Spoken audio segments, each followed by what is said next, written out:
오늘 우리 이 시간 함께 말씀 보도록 하겠습니다. 누가복음 15장 25절부터 32절까지 있는 말씀입니다. 누가복음 15장 25절부터 32절까지 있는 말씀. 성경책 있으신 분들은 성경책 참고하시고 없으신 분들은 앞에 있는 파워포인트 보시면서 우리 한 목소리로 합독하도록 하겠습니다. 시작. 마다들은 밭에 있다가 돌아와 집에 가까이 왔을 때에 풍악과 춤추는 소리를 듣고 한 종을 불러 이 무슨 일인가 물은데 대답하되 당신의 동생이 돌아왔음에 당신의 아버지가 건강한 그를 다시 맞아들이게 됨으로 인하여 살찐 송아지를 잡았나이다 하니 그가 노여워 들어가고자 하지 아니하거늘 아버지가 나와서 권한데 아버지께 대답하여 이르되 내가 여러 해 아버지를 섬겨 명을 어김이 없거늘 내게는 염소 새끼라도 주어 나와 내 벗으로 즐기게 하신 일이 없더니 아버지의 살림을 창녀들과 함께 삼켜버린 이 아들이 돌아오매 이를 위하여 살찐 송아지를 잡으셨나이다. 아버지가 이르되 예 너는 항상 나와 함께 있으니 내 것이 다 내 것이로되 이 동생은 죽었다가 살아났으며 내가 잃었다가 얻었기로 우리가 즐거워하고 기뻐하는 것이 마땅하다 하니라. 아멘. 지난주 말씀 한번 리뷰하겠습니다. 기억나시나요? 지난주 본문 제목 메모리얼 데이를 맞이하여서 희생자들을 기억하라 하면서 기억하라. 예, 기억하라. 뭘 기억하라고 얘기했어요? 인생의 광야를 기억하라. 바로 하나님께서 10하루면 갈 수 있는 그 광야의 길을 이스라엘 백성들을 어떻게 했다고요? 뺑뺑이를 돌리셨다. 40년 동안을. 그러면서 그동안에 그 지나온 길을 돌아보면서 바로 이제 모세가 자신은 들어갈 수 없지만 이스라엘 백성들이 가나안 땅으로 들어갔을 때 그 광야의 삶을 잊지 말아라 라고 했던 말씀을 기억하실 겁니다. 모세의 삶은 사실 하나님 보시기에 지도자로서 참 퍼펙트한 삶이었어요. 백성들을 위해서 자신이 모든 것들을 구하고 자신을 기록책에서 나를 지워버리면서까지 우리 백성들을 살려주시옵소서 그런 모습. 바로 또 이 백성들을 사하신 것처럼 사하여 달라고 기도했던 모습. 또 물이 없을 때 반석에서 물을 내달라고 기도하면서 했는데 모세가 어느 순간 잠시 화를 내면서 반석을 2번 침으로 말미암아서 모세는 가나안 땅을 들어가지 못하였지만 그럼에도 불구하고 이스라엘 백성들이 가나안 땅으로 들어갔을 때 광야에서 있었던 하나님의 그 은혜들을 잊지 말아라 라고 말씀하는 것을 기억하실 것입니다. 두 번째로 하나님께서 베푸신 은혜를 기억하라 라고 하면서 우리 인간이 살아가는데 필요한 게 뭐가 있다고요? 의식주. 근데 4절 말씀에 그때 보시면은 내 의복이 헤어지지 아니하였고 내 발이 부르트지 아니하였다. 40년 동안 하나님이 입는 옷까지도 지켜주셨고 내 발이 부르트지도 않을 정도로 잘 건강하게 지낼 수 있게 인도해 주셨다라는 거예요. 또 먹을 것이 필요할 때 알지 못했던 만나 또 메추라기를 공급해 주셨고 물도 공급해 주셨으면서 또 인도해 주시는 그 사는 지역에 불뱀, 전갈이 있는 그런 광야의 위험한 지역에서도 하나님께서 잘 지낼 수 있도록 허락해 주셨다라는 것이에요. 근데 그곳에서 이제 광야를 떠나서 가나안 땅을 들어갔을 때 어떠한 일이 있을까? 내가 먹어서 배불리고 아름다운 집을 짓고 거주하게 되며 또 그곳에서 번성하여서 소유가 풍부하게 됐을 때 모세가 걱정하는 것이 무엇인가? 바로 교만함이다라는 거예요. 없을 때는 없는 대로 살았어요. 근데 풍성하게 넘치다 보면 어떠한 모습이 있는가?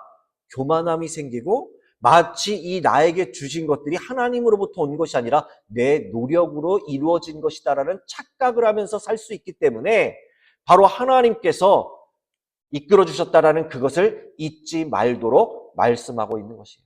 세 번째로 무엇을 경고했는가? 기억하라라고 했는가? 바로 불순종하지 말라. 불순종의 경고를 모세가 말하고 있습니다. 내가 만일 내 하나님 여호와를 잊어버리고 다른 신을 따라 그들을 섬기며 그들에게 절하면 내가 너에게 증거하노니 너희가 반드시 멸망할 것이라. 여호와께서 너희 앞에서 멸망시키신 민족들 같이 너희도 멸망하니 너희가 하나님 여호와의 소리를 청종하지 아니함이라. 이렇게 되므로 분명히 광야의 기간 동안에 모세가 잠깐 자리를 비운 사이에 이스라엘 백성들이 뭐 했어요? 우상을 만들었어요. 그러한 삶이 비일비재하게 일어나고 있다 보니 가나안 땅에 들어가서도 그 땅에 있는 이방신들 또다시 우상을 섬길 것 같은 일이 생길 것 같아서 모세는 그것을 경계하도록 하나님의 말씀 앞에 너희들이 청종하고 순종함으로 불순종했을 때 어떠한 일이 있는지를 말씀하고 경고하고 있다라는 것입니다.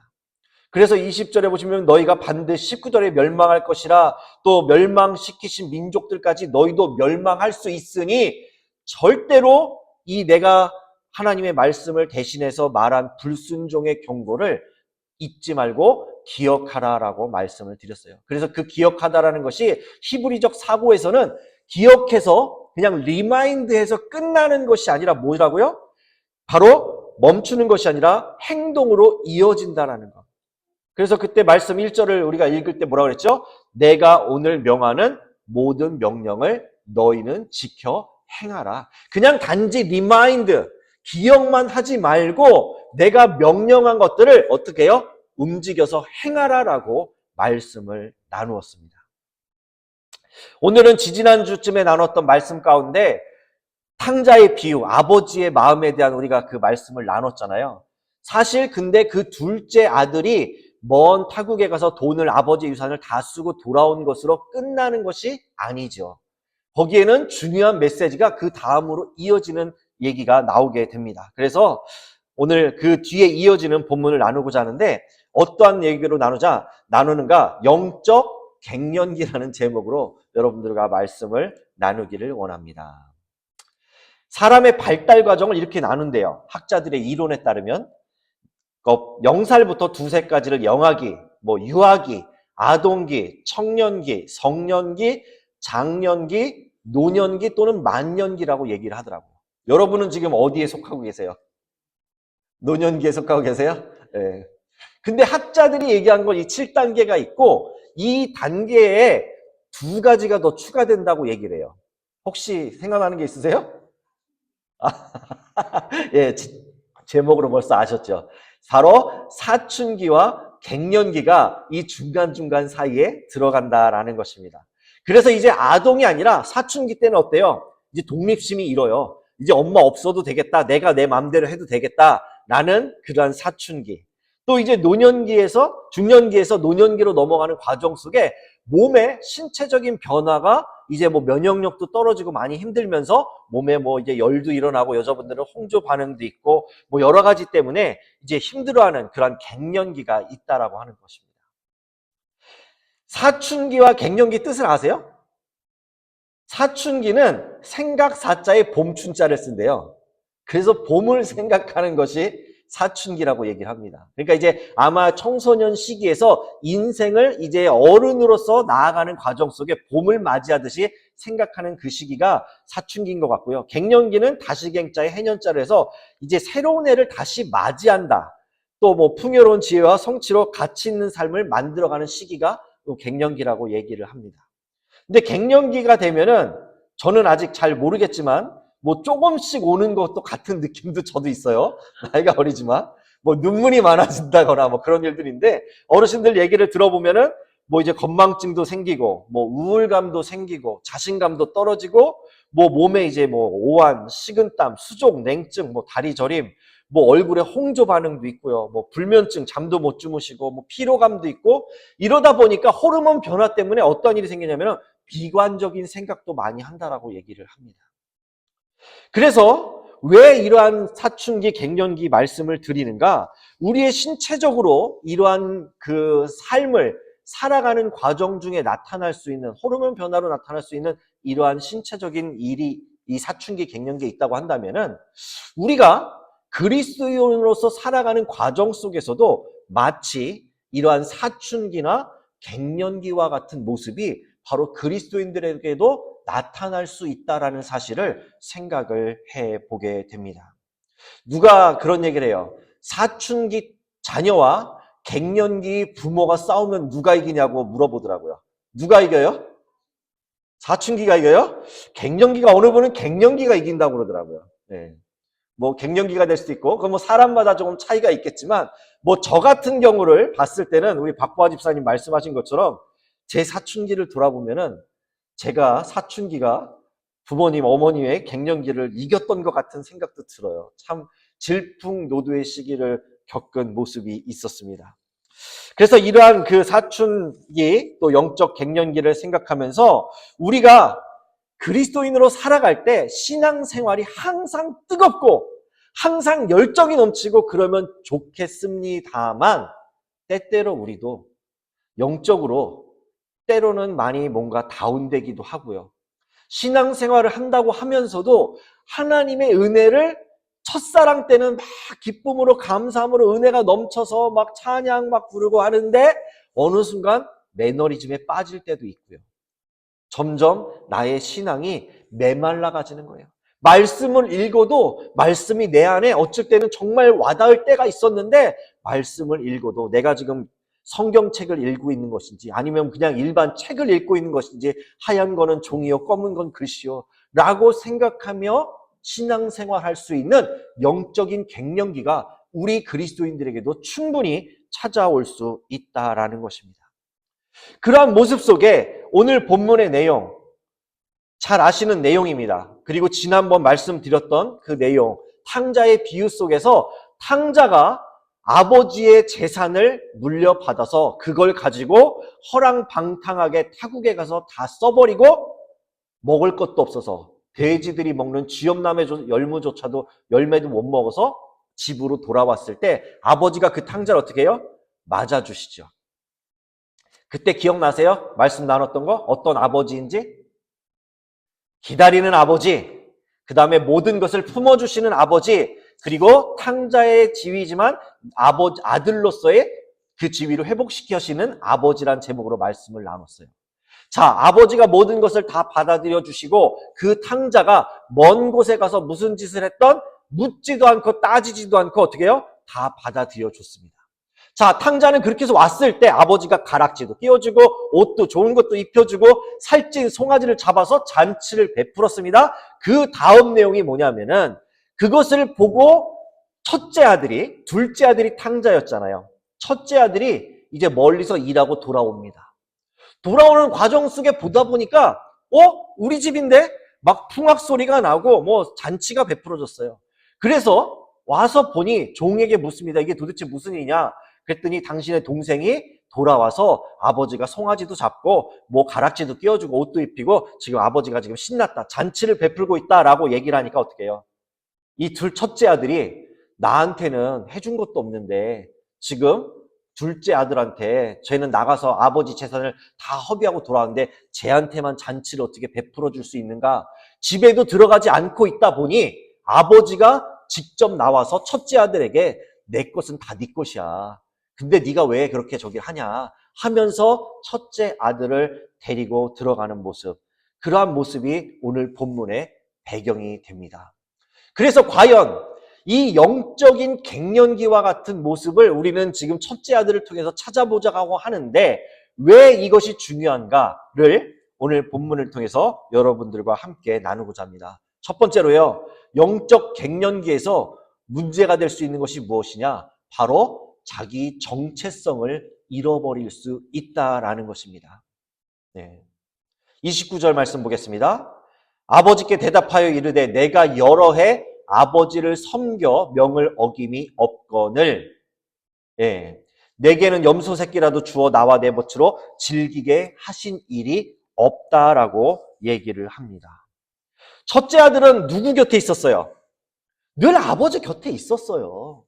둘째는 나갔다 들어온 아들이고 첫째는 늘 아버지 곁에 있었다는 것입니다. 그런데 첫째 아들의 이 말에는 마치 뭐라 그러는 거니까 내가 누군지를 모르는 것 같은 그러한 모습으로 아버지한테 얘기를 하는 거예요. 아까 말씀드린 것처럼 회복시키시는 아버지를 나누면서 우리가 나눴던 말씀 가운데 이러한 말씀을 드렸어요. 탕자의 본질, 정체성은 무엇이에요? 아버지의 아들이에요.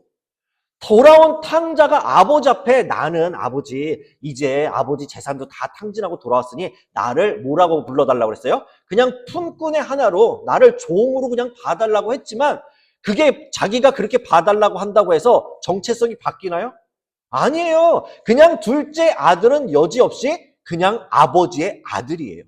그래서 아버지가 그 아들에게 가락지도 끼워주고 옷도 입혀주고 살찐송을 잡아서 잔치를 베풀었다는 것이에요. 근데 마찬가지로 오늘 첫째 아들이 말은 아버지에게 이렇게 하죠. 내가 여로의 아버지를 섬겨 명을 어기며건 내게는 염소 새끼라도 주어 나와 내 벗으로 즐기게 하신 일이 없다라고 얘기를 해요. 그렇지만 마치 내 정체성이 나는 아들이 아닌 것처럼 지금 얘기를 하지만 이 첫째 아들도 아버지의 아들이라는 사실을 잊어버리게 되었다는 거예요. 왜냐? 그냥 아버지 곁에 있다 보니까 감사를 모르는 거예요. 이제 잊어버린 거예요. 그냥 매너리즘에 빠져서 내가 아버지의 아들이고 이제 둘째가 유산을 갖고 나갔기 때문에 이제 아버지의 유산 남은 거는 아버지 돌아가시면 누구 거예요? 내 거예요. 그런데도 불구하고 이 첫째는 겨우 뭐래요? 염소 새끼라도 주어 나와 내 벗으로 즐기게 하신 일이 없다라고 아버지께 불평하는 모습이 있다라는 것이에요. 자기의 정체성은 아버지의 아들로서 언제든지 아버지가 돌아가시거나 또 지금 내가 아들로서 아버지의 모든 재산을 누릴 수 있는 권한이 있음에도 불구하고 내가 누군지를 제대로 모르는 영적 갱년기에 빠진 바로 첫째 아들의 모습을 보게 됩니다. 이 명을 어김이 없거늘이라고 생각할 때 이 명이란 단어를 찾아보니까 명령, 지시, 규명이라고 그래요. 그래서 이 명이 어떤 의미냐면은 이거는 아버지와 아들 관계 속에서 나타나는 말이기보다는 바로 상관과 부하, 주인과 종의 관계에 있어서 상하 간의 어떤 관계가 있었을 때 명이라는 이 단어를 씁니다. 그래서 왕이 신하에게 명령할 때 이 명이라는 말을 쓰기도 하고 엔톨레는 말을 쓰기도 하고 지휘관이 부하에게 명령할 때 쓰는 말이 엔톨레. 내가 너에게 명령한다라고 했을 때 하는 말이 명령이다라는 거예요.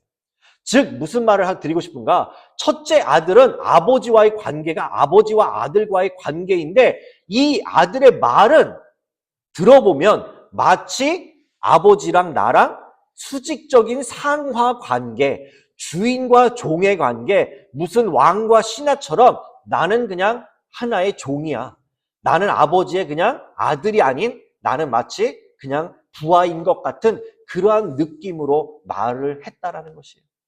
그리고 그 뒤에 이어지는 말 속에 뭐라고 명을 어김이 없다라고 얘기하면서 또 뭐라고 해요? 내게는 염소 새끼라도 주어 나와 내 벗으로 즐기게 하신 일이 없다라고 말을 합니다. 이거는 아버지의 명을 어기고 한 일이 없어요. 아버지 말씀을 잘 듣고 성실하게 일을 했어요. 근데 이 첫째 아들의 마음속에는 그동안 말 못할 그 마음속에 뭔가가 있었다는 거예요. 뭐냐면은 보상심리. 네. 아버지 앞에 내가 열심히 일하면 아버지가 내가 나에게 뭔가 주겠지. 근데 그냥 아버지 것이 다 자신의 것임에도 불구하고 이 정체성을 잃어버리다 보니까 뭐예요? 겨우 새끼 염소 한 마리에 마치 내가 보상도 못 받았다. 나는 여러 해 동안 아버지가 시키는 대로 열심히 일을 했는데 아버지 나한테 염소 새끼 한 마리라도 준 적 있어요? 막 대들듯이 얘기한 것 같아요. 느낌을 보면은. 예. 바로 이것이 영적 갱년기, 바로 자신의 정체성을 잃어버린 아들의 모습이다라는 것이에요. 그래서 첫째 아들의 마음에는요, 아버지를 섬기고 명을 어긴 것이 없는 것에 대한 보상, 대가를 원하는 그러한 마음이 첫째 아들 속에 있었음을 보게 됩니다. 아버지와의 관계가 사랑의 관점이 아닌 뭔가 행위, 그런 것에 정체성을 두고 있다 보니 보상을 바라고 아버지로부터 대가를 바라는 참 안타까운 그러한 첫째 아들의 모습을 보게 됩니다. 그런데요, 하나님께서 이것을 이제 하나님의 관점으로 돌렸을 때 하나님의 관심은 우리에게 무엇이 있어요? 우리가 무엇을 가졌는지, 무엇을 하는지 그런 게 아니에요. 뭐예요? 존재에 관한 거예요. 존재, being. 여러분의 존재가 어떠한 존재예요? 하나님의 자녀라는 존재예요. 여러분들이 돈이 많고 뭘 먹고 뭘 가졌고 하나님은 I don't care. It doesn't matter. 네. 그냥 하나님은 넌 내 자녀야. 내 아들이야. 내 딸이야. 그것만이 중요한 것인데 그 정체성을 잃어버리니까 자꾸 뭔가 바라는 것. 근데요, 이것이 오늘 본문의 비유로 나타난 첫째 아들의 모습이지만요, 사실 우리들의 모습이기도 합니다. 신앙생활하면서 교회 나오면은 축복받아. 하나님이 은혜 주실 거야. 축복해 주실 거야. 복 받을 거야. 뭔가 예배를 드리면서도 신앙생활을 하면서도 내 안에 첫째 아들과 같은 마음이 있다라는 거야. 하나님, 내가요 봉사 열심히 하잖아요. 내가 기도 열심히 하잖아요. 나 예배 안 빠지잖아요. 그러면은 염소 새끼 한 마리를 나한테 줘야 되는 거 아닙니까? 솔직히 인간적으로 하나님 그래야 되는 거 아니에요? 이런 마음이 우리 신앙생활하는 그리스도인들의 모습 가운데 있을 수 있다라는 것이에요. 이처럼 영적 갱년기가 무서워요. 매너리즘에 빠지면요, 어느 순간 내가 그리스도인이고 내가 하나님의 자녀라는 사실, 나를 구원해 주셨다는 그 사실이 이제는 먼 옛날 얘기가 돼버리고 이제는 조금 상편이 나아지면 하나님 조금 더 주세요. 조금 더 내가 이게 필요해요. 나한테 복을 주세요. 이러한 모습이 첫째 아들과 같이 나타나게 된다는 것입니다. 그런 말에 대해서 에베소서 2장 8절 9절에 이렇게 얘기하죠. 너희가 그 은혜를 인하여 믿음으로 말미암아 구원을 얻었나니 이것이 너희에게 난 것이 아니요 하나님의 뭐요? 선물이라. 행위에서 난 것이 아니니 이는 누구도 자랑치 못하게 한다. 우리의 노력으로 구원을 이룰 수 없어요. 우리의 행위로 절대 구원을 이룰 수 없어요. 은혜로 받은 것입니다. 그런데 어느 순간 자꾸 뭔가 덤띵 하나님 주세요라고 요구하는 그러한 모습이 우리 가운데 있지 않는가라는 생각을 해보면서 우리의 정체성을 올바로 우리가 인식할 때 이 영적인 갱년기가 찾아오더라도 우리는 극복할 수 있게 되는 줄 믿습니다. 두 번째로 영적 갱년기가 위험한 이유 중에 하나는 무엇이냐면은 비교의식이에요. 비교의식. 30절에 이렇게 되어 있습니다. 아버지의 살림을 창녀들과 함께 삼켜버린 이 아들이 돌아오매 이를 위하여 살찐 송아지를 잡으셨나이다. 네. 무슨 말이에요? 나는 아버지한테 옆에 있으면서 바라지도 않았고 나는 여러 해 동안 열심히 명을 받들어서 나는 섬겼는데 나가서 아버지 재산 다 털어먹고 돌아온 아들한테는 심지어는 창녀들과 함께 허랑방탕하게 써버리고 돌아온 아들을 위해서는 살찐 송아지를 잡았다라고 하면서 내 자신만을 생각하는 게 아니라 이제는 뭐예요? 내 동생하고 나를 비교를 하기 시작해요. 비교를. 이 첫째 아들의 마음은 그랬을 거예요. 이런 말을 할 때 이랬을 거예요. 아니 아버지, 나는 정말 아버지 유산을 달라고 한 게 뭐라고 그랬어요? 그때 나눌 때. 아버지가 빨리 돌아가셨으면 좋겠다. 아니면 아버지가 이미 돌아가신 분처럼 생각했기 때문에 탕자가 아버지한테 재산을 요구한 거라고 말씀드렸어요. 근데 첫째 아들 입장에서는 나는 아버지한테 유산을 요구하지도 않았어요. 나는 나가서 아버지 유산을 써버린 일도 없고 돈을 받은 일도 없으니까 난 나간 일도 없고 나는 그냥 아버지 곁에만 있었는데 나는 뭡니까? 네. 나는 그냥 성실하게 있었는데 점점 이렇게 비교를 하기 시작하면서 나는 의로운 사람이야. 아버지, 나는 정말 착한 사람입니다. 나는 의로운 사람입니다. 쟤랑 비교를 하면은 쟤는 저렇게 했고 저렇게 했고 저렇게 했고 저렇게 했고 저렇게 했고 쟤 자꾸 동생을 지적하면서 비교하면서 하는 모습이 바로 첫째 아들 모습 속에 나타나고 있다라는 것이에요. 그래서 둘째와 비교를 했을 때 아버지처럼 뭐 돌아가셨으면 좋겠다. 유산도 요구하지 않았고 집도 안 나갔고 허랑방탕은커녕 아버지 말에 순종하며 열심히 성실하게 살았다고 하는 자부심이, 뿌듯함이 나름대로 그의 가운데 있었다라는 것입니다. 그런데 아버지가 집으로 돌아온 둘째에게 행동을 보면은 뭐예요?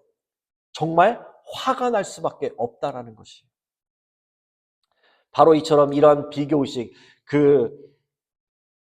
비교의식을 통해서 유산을 요구하지도 않고 집을 나간 적도 없고 허랑방탕한 산 적을 없다고 하면서 뭐라고 했냐면은 좋은 가락지를 내어다 입히고 손에 가락지를 끼우고 발에 신을 신기라 소용화지를 잡아다가 우리가 먹고 즐기자라고 했을 때 아버지가 원하는 방향으로 둘째 아들을 맞이하지 아니하고 마치 아버지가 돌아왔을 때 야 이놈의 새끼야 너 그냥 내가 아버지가 유산을 줬는데 그걸 갖다가 다 써버리고 지금 이 몰골이 뭐야 아이고 이 바보야 이 멍청아 이런 식으로 하기를 첫째의 마음속에는 있었는데 그 마음이 아니었어요. 그냥 다 품어줬잖아요. 그러니까 첫째 입장에서는 나는 아무것도 안 했는데 둘째는 저렇게 다 나쁜 짓 하고 돌아왔는데도 총아지 잡고 모든 걸 다 해주니 마음속에 뭐가 나와요?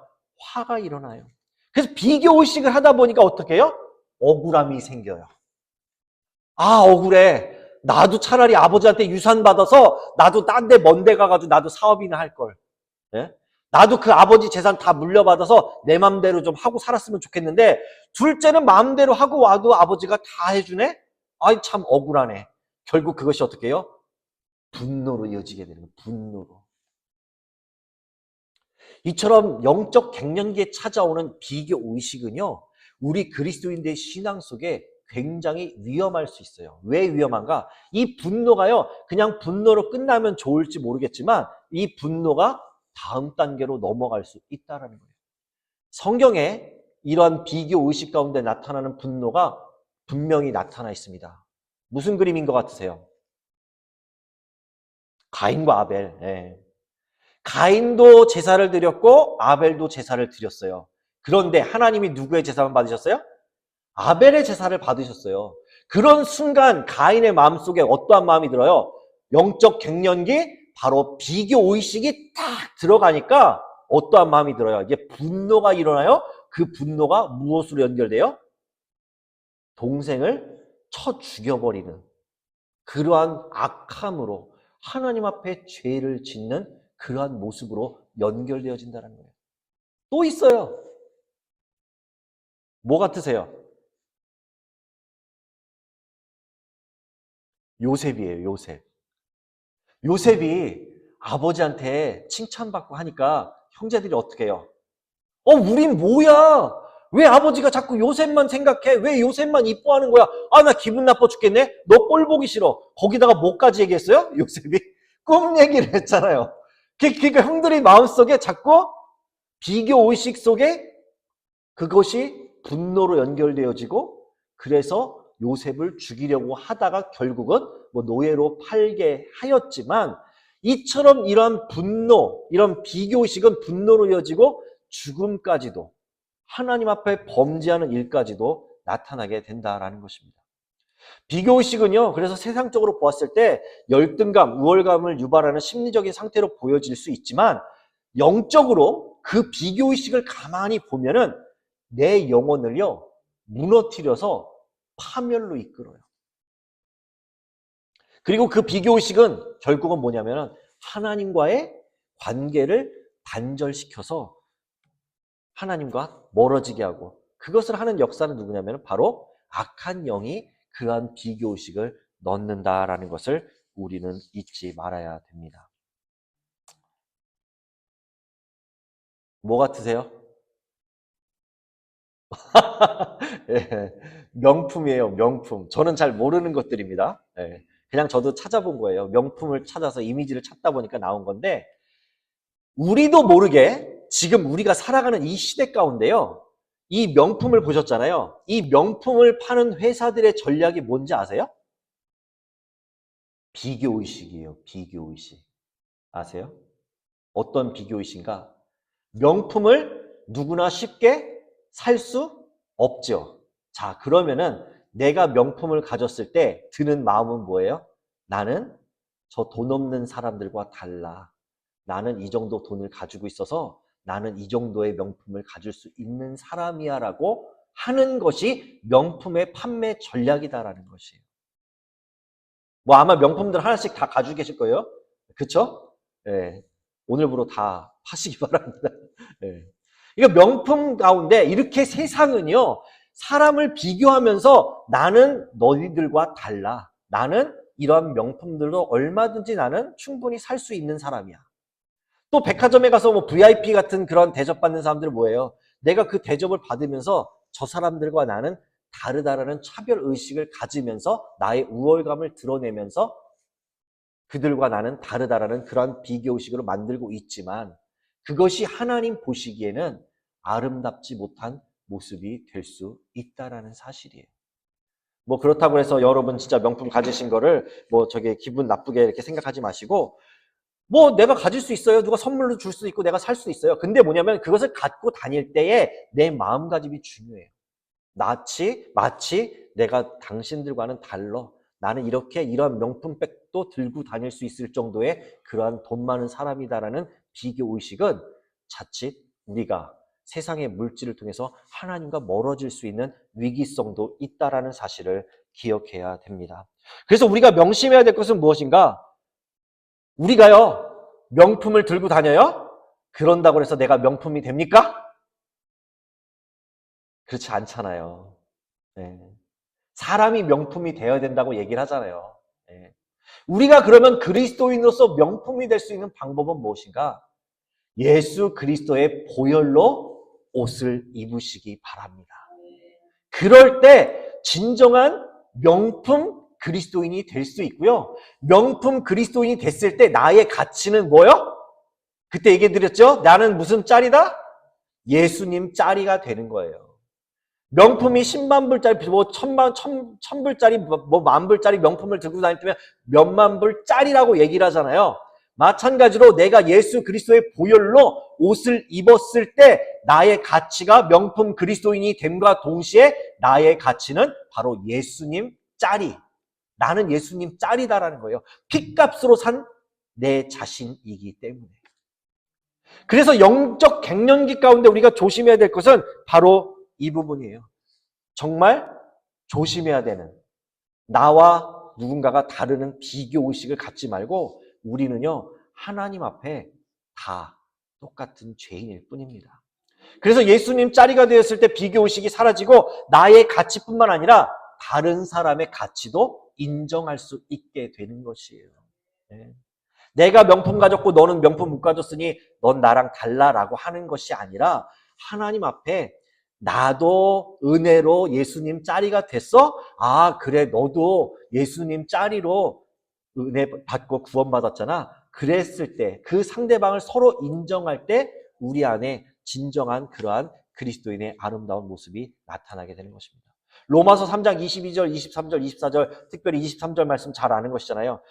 곧 예수 그리스도를 믿음으로 말미암아 모든 믿는 자에게 미치는 하나님의 의다라고 얘기하면서 차별이 없다라고 얘기합니다. 모든 사람이 죄를 범하였음에 하나님의 영광에 이르지 못하더니 그리스도 예수 안에 있는 성량으로 말미암아 뭐요? 하나님의 은혜로 값없이 의롭다 하심을 얻은 자 되었느니라. 이것이 우리 그리스도인들의 정체성이요 비교할 필요가 없는 주시는 말씀이다라는 거예요. 우리가 하나님 앞에 우리는 다 차별이 없이 은혜로 구원받은 사실을 우리는 잊지 말아야 될 줄 믿습니다. 그래서 예수님 짤이로 살아갈 때 우리는 비로소 비교의식에서 벗어나서 자유함을 누릴 수 있는 줄 믿습니다. 영적 갱년기의 또 다른 위기, 조심해야 될 것 뭐냐면은 분별력을 잃게 되는 것입니다. 분별력. 31절 보시기 바랍니다. 아버지가 이르되 너는 항상 나와 함께 있으니 내 것이 뭐요? 다 내 것이니라. 앞서 말씀드린 바와 같이 첫째 아들은 항상 아버지와 있었어요. 그런데요, 몸은 아버지와 함께 있었지만 이 아들의 마음은 어디에 가 있어요? 딴 데가 있었던 거예요. 둘째 아들하고 사실 육신만, 몸 껍데기만 아버지랑 있을 뿐 첫째 아들의 마음은 이미 저 타국의 둘째 아들과 같이 가 있었다라는 사실을 보게 됩니다. 그러다 보니까 어떻게 돼요? 아버지가 곁에 있으면서도 아들은 그냥 다른 마음을 갖고 아버지한테 뭔가 대가나 보상을 요구하는 모습이 둘째가 돌아왔을 때 감춰졌던 첫째 아들의 마음이 드러나지게 된 것이에요. 우리의 신앙생활도 마찬가지예요. 영적 갱년기에 빠지게 되면 위험한 이유 중에 하나가 바로 영적 분별력을 잃고요. 영적 착시에 빠지게 돼요. 착시에. 첫째 아들은 사실 둘째랑 비교했을 때 아무런 문제가 없어 보입니다. 둘째처럼 우리가 신앙생활을 봤을 때 교회를 떠나거나 무슨 방황하거나 문제를 일으키지 않았어요. 주일 예배도 잘 드리고 헌금도 잘 드리고 봉사도 잘 합니다. 근데 스스로 말합니다. 나는 죄지도 안 짓고 늘 자리를 지키면서 신앙생활을 하고 있는데 그 안을 들여다보면은 그 안에 영적으로 메말라져서 이제는 분별력을 잃은 그러한 모습이 나타날 수 있다라는 것입니다. 우리가 아시다시피 이 모든 것들을 지금 우리가 봤을 때 이것이 뭐예요? 실제 사건이 아니라 비유로 말씀하시는 거잖아요. 그럼 이 첫째 아들은 누구예요? 첫째 아들. 첫째 아들은 누구를 말하는 거냐면 당시에 바리새인들과 서기관들을 얘기하는 것이고요. 둘째는 뭐냐면 세리들과 죄인들을 얘기하고 있는 것이에요. 그래서 이러한 상황들 속에서 영적 갱년기는요, 우리 눈을 가리고 세상에 눈만 뜨게 할 뿐만 아니라 눈에 보이는 현상이 전부인 것처럼 생각하게 만들어서 분별력을 잃게 만든다라는 것입니다. 아까 말씀드렸어요. 겨우 자신은 아버지로부터 다 물려받을 재산, 유산이 있음에도 불구하고 염소 새끼 한 마리에 당장 눈이 돌아가 버린 거예요. 송아지를 잡고 뭐 한 거, 그거 조금 둘째 아들에게 아버지가 베풀었다라고 해서 그것을 가지고 질투하고 시기하고 그러다 보니 자신이 그러한 그 분별력을 잃어버리게 되었다라는 것입니다. 그래서 오늘 읽은 본문을 통해서 예수님께서는 이 첫째 바리새인들과 서기관들 나름대로 지식 있고 엘리트고 모든 율법에 능한 사람들이지만 그럼에도 불구하고 그들이 잃어버린 것, 그들이 올바르게 깨닫지 못한 것, 말씀을 율법을 알고 나름대로 하나님을 사랑한다고 하면서 외식하는 모습만 있었을 뿐 그들이 영적 분별력을 잃었던 모습이다라는 것을 오늘 예수님께서 본문을 통해서 그들에게 꼬집어 말하고 계신 것입니다. 마찬가지로요, 우리도 이 시대를 살아가는 가운데 바리새인처럼 서기관들처럼 말씀 좀 알아요. 그 다음에 또 나 나름대로 오랫동안 신앙생활했어요 라고 얘기를 하면서 그러한 영적 분별력을 잃어버릴 수 있는 위기가 우리 가운데 너무나도 많아요. 특히나 누구 같은 사람이 이런 위기가 많아요? 목사가. 네. 말씀을 보면서 저를 돌아봐요. 저를. 모태신앙이라고 했지만 밖에서는 그러더라고요. 모태신앙이 못된 신앙이라고. 네. 부모님 곁에서 신앙생활하면서 목회 가운데 잘 자랐다라고 생각을 하지만 사실 그러한 모습이 저의 모습이에요. 못된 신앙이었어요. 네. 세상 방황하면서 내가 지금 하나님의 자녀로서 누리고 있는 축복도 더 크고 그 당시에 아버지가 목회자라는 사실, 목사님이라는 사실이 나에게는 얼마나 감사하고 은혜가 넘치는 삶인지인데도 불구하고 어릴 때는 당장 눈에 보이는 현상만을 보고 하나님 안 살아계시는 거 아닌가? 왜 하나님 살아계시면 우리 아버지가 목사인데 잘 살게 해주시든가 어렵지 않게 해주시든가 다른 누구 친구 목사님처럼 좀 부흥도 하게 됐으면 좋겠다라는 그러한 마음을 갖게 됐을 텐데 보니까 하나님을 믿는다고 하는데 지하실 교회예요. 곰팡이 냄새 올라와요. 방 한 칸에 내 식구가 살아요.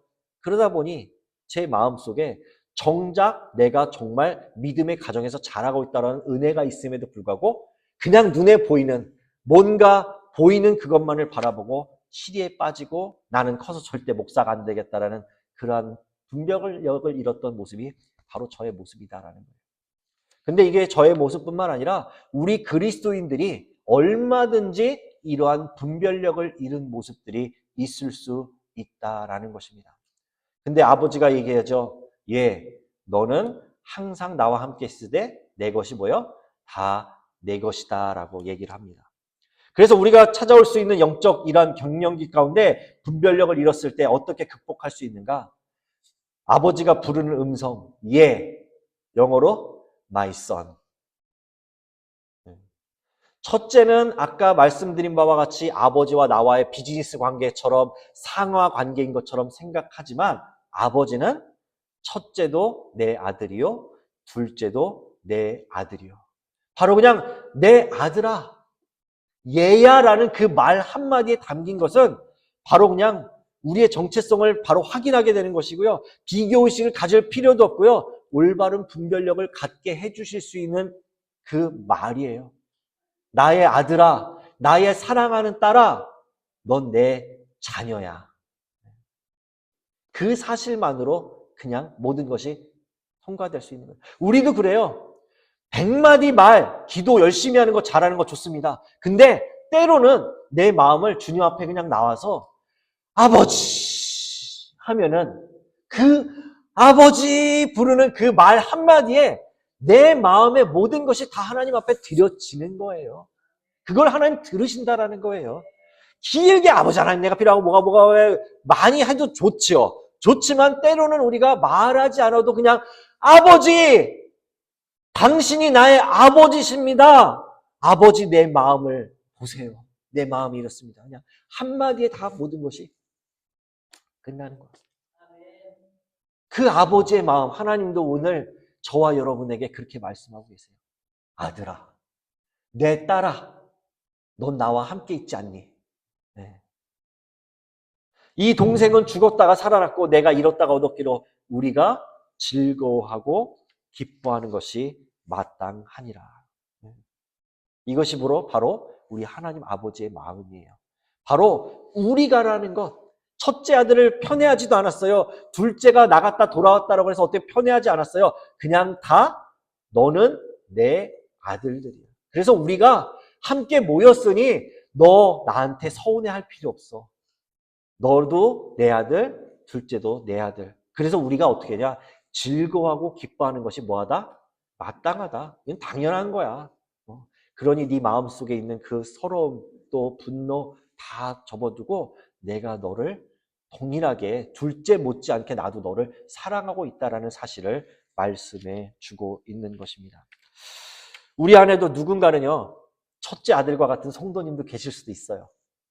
또 어느 분은 둘째 아들과 같은 성도님의 모습도 있을 수 있습니다. 여러분은 어떠한 아들의 모습이십니까? 한번 생각해 보면서 우리가 중요하게 생각하는 건 바로 영적 갱년기가 누구에게도 찾아올 수 있고 그 가운데 우리가 조심해야 될 것은 그 영적 갱년기로 인해서 우리는 자칫 하나님과의 관계가 멀어질 수 있다는 것을 조심하면서 아버지 하나님과의 나의 관계를 올바로 세워갈 때 우리는 영적 갱년기를 극복할 수 있는 줄 믿습니다. 그러한 성도의 삶이 되시기를 예수님의 이름으로 간절히 축원드립니다. 기도드리겠습니다.